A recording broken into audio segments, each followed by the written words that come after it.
ओम शांति।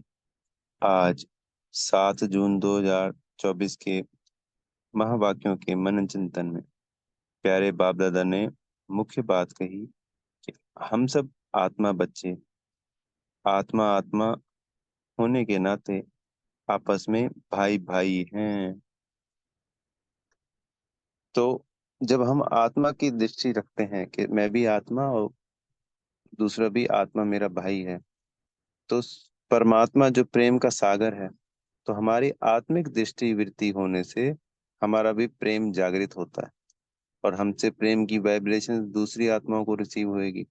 और जब दूसरों को हम आत्मा देखते हैं तो उनसे भी प्रेम की ही वाइब्रेशंस मिलेंगी। तो आत्मा आत्मा भाई भाई आपस में प्रेम से रहते। तो हम सभी ब्राह्मण आत्माएं इसी दृष्टि से रहना है।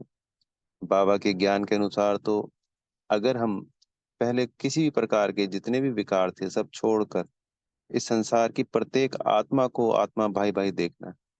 किसी की कैसी भी दृष्टि वृत्ति है, बोल है हमारे प्रति कैसे भी है, चाहे कितने ही गलत क्यों ना हो, उसको आत्मा भाई की दृष्टि से देखेंगे और प्रेम देते रहेंगे तो वो भी परिवर्तन हो जाएगा और वो भी अपने स्वभाव में जो हमारे प्रति गलत है उसमें परिवर्तन कर प्रेम से रहेगा। तो यहाँ तो बाबा ब्राह्मण बच्चों की बात कर रहे हैं कि आपस में कभी लून पानी का मतलब है एक दूसरे के प्रति भेदभाव, लड़ाई झगड़ा। और शीरखंड हो गया आपस में मिलके रहना, एक मत। जब हम सतयुग त्रेता में एक मत रहते हैं तो पूरे भारत पे पूरे विश्व पे हमारा राज्य होता है। द्वापर में आने पे वो मतभेद थोड़ा शुरू होता है, जिसकी वजह से अनेकों अनेक आपदाएं आती। पर कलयुग आने पे हमारे में पूर्ण रूप से मतभेद हो जाता है आपस में। तो जिसकी वजह से हमारा दुख कह लो या तमो प्रधानता कह लो ज्यादा बढ़ जाती है। तो यहाँ पे अगर पुरुषोत्तम संगम युग पे परमात्मा के बन के लड़ाई झगड़ा किया तो ये पिता के निंदक बन गए। एक तो होता है सदगुरु का निंदक ठहर ना पाए, तो वो तो होता है जो यज्ञ को छोड़ के चले गए और फिर जाके निंदा करते हैं क्योंकि। और एक ये होता है कि यहाँ पे रहते हुए रोज कहीं ना कहीं लड़ाई झगड़ा कर रहे हैं, मन मुटाव कर रहे हैं, भेदभाव कर रहे हैं, ये अनेक गलत विकर्म कर रहे हैं जो संसार की आत्माएं करती। फिर उनमें और हम में फर्क क्या रह गया? हम तो ईश्वरीय संतान, हम तो ब्रह्मा मुख वंशावली ब्रह्मा कुमार ब्रह्मा कुमारी हैं, सर्वोत्तम ब्राह्मण कुलभूषण वाले बच्चे। जैसे कोई रॉयल बच्चे होते तो दूसरे देख के कहते हैं अरे ये तो कितने रॉयल बच्चे हैं, किसी अच्छे घराने के। तो नाम होता है ना जी, इनके बाबा माँ बाप भी रॉयल होंगे। ऐसे ही जब हमारी चलन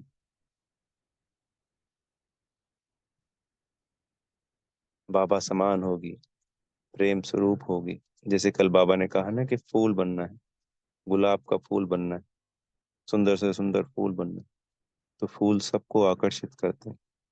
ऐसे ही जब हम आत्मिक स्थिति में रह के दूसरी आत्माओं को प्रेम करते हैं तो अन्य आत्माओं के लिए वो प्रभाव डालता है, उनको भी उस फूल से खुशबू आती है और वो भी अपना जीवन परिवर्तन करने की सोचते हैं। पर जब देखते हैं कि यहाँ पे भी वैसे के वैसे ही हैं, वही भेदभाव मन मुटाव आपस में झगड़ना लड़ना, तो फिर बोला यहाँ क्या सिखाते हैं?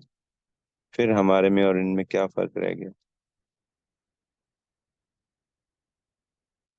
इसलिए हर एक आत्मा की भाई भाई की दृष्टि रखनी ही है।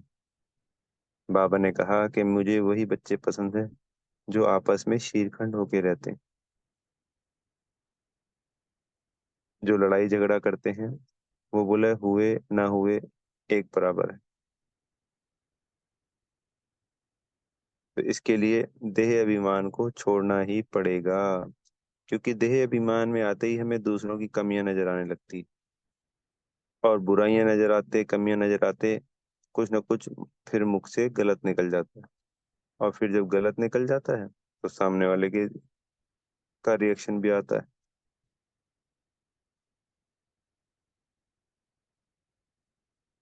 तो जिससे मन मुटाव, लड़ाई झगड़ा हो जाता है। पर जब हम आत्मिक स्थिति में स्थित रहते हैं तो हमें सिर्फ आदि और अनादि गुण ही दिखाई देते हैं, स्वयं के भी और दूसरी आत्मा के भी।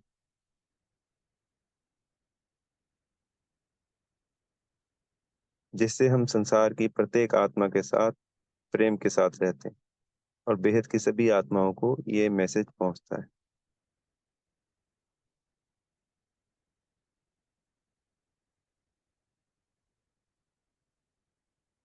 तो एक तो हम बोल से दिखाते हैं दूसरी आत्माओं की परमात्मा आया हुआ, और एक हम अपने शुद्ध कर्मों से बाबा को प्रत्यक्ष करते हैं।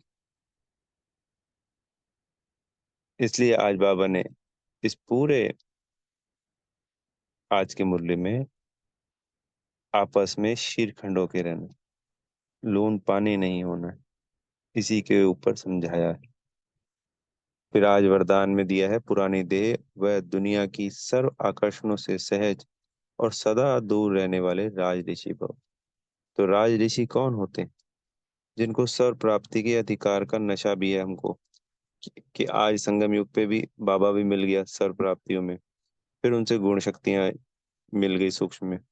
फिर सतयुग में जो वर्षा मिल रहा है विश्व का स्थूल में, वो अलग मिल रहा है। तो उधर तो सर्व प्राप्तियों का नशा, और दूसरी तरफ बेहद की वैराग्य वृत्ति का अलौकिक नशा।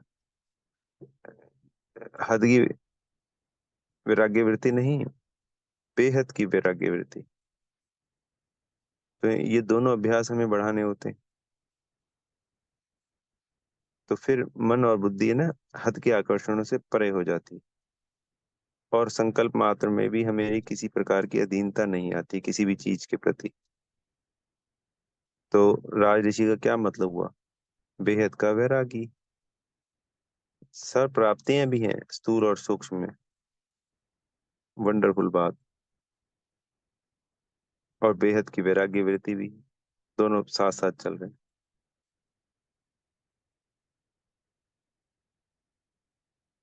तो पुरानी देह, देह के सर्व संबंध, वैभव, नाम मान शान, सब आकर्षणों से, किसी भी अति सूक्ष्म से सूक्ष्म आकर्षण से दूर रहने वाली ही आत्मा सदा और सहज राज ऋषि बनकर रह सकती है। सन्यासी तो जंगल में चला जाता है, राज ऋषि सर्व प्राप्तियों के बाद ऋषि यानी पवित्र, राजा ही करते हुए पवित्र रहना।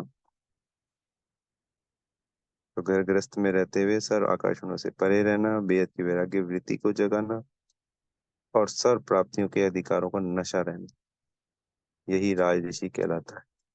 अच्छा, ओम शांति। बेहद का धन्यवाद मेरे प्यारे मीठे बाप दादाजी का।